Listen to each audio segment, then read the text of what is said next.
A young woman stepped up to the bench, nervous hands gripping her paperwork. She had never been to court before, and it showed. Judge Caprio greeted her gently. "Good morning," trying to put her at ease. She whispered the greeting back, barely raising her eyes. Her name was Aaliyah.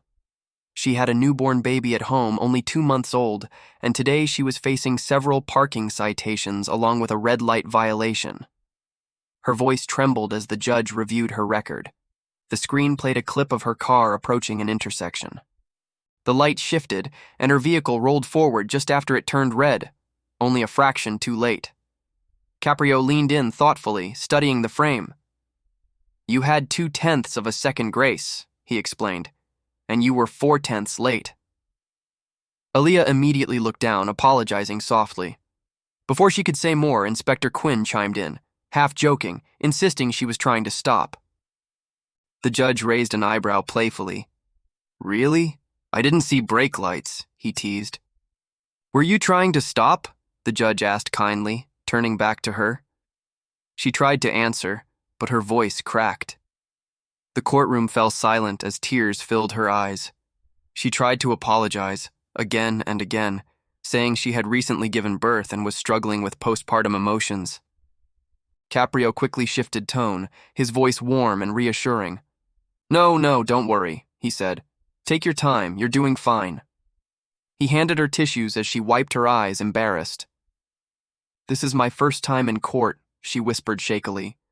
"Everything is overwhelming. I don't want to do anything wrong." Caprio nodded. "Nothing bad is happening here," he promised. "You're a new mom. That's a big responsibility. We're just going to sort this out, okay?" Aaliyah sniffled and nodded. The judge decided to dismiss the red light violation. "It looks to me like you were trying to stop," he said, smiling subtly. Quinn agreed, now that they were looking at the right footage. The courtroom chuckled softly, easing the tension. Then Caprio addressed the parking tickets, 3 tickets that had grown because of late fees. "They were $20 each, but with penalties they reached $60 apiece," he explained. "I'm waiving all the late fees. You'll only owe the original $60. Aaliyah let out a breath she didn't realize she'd been holding.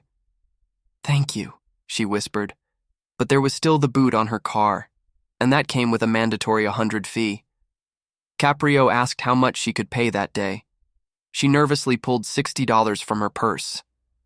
"That's what I have right now," she explained. "I'm waiting for my benefits to start. I just need to take care of my baby." The judge sat back, thinking. Then he made a rare decision.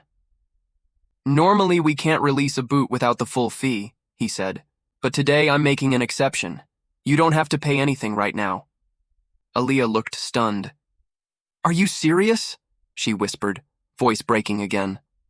"Yes," Caprio replied softly. "Take care of your baby first. Send what you can. $20 a week, 1 week at a time. If that's too much, that's all right. Just do your best." She smiled through tears, overwhelmed by relief and gratitude. "Thank you. Thank you so much." Caprio wished her luck and reminded her to breathe. "Motherhood is hard," he said kindly. "You focus on your child. We'll take care of the rest. You're not alone." As she left, calmer and smiling now, the courtroom felt lighter. It wasn't just about tickets or rules that morning.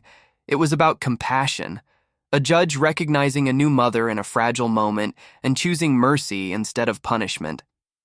And once again, the spirit of kindness in that courtroom reminded everyone watching. Sometimes understanding changes everything.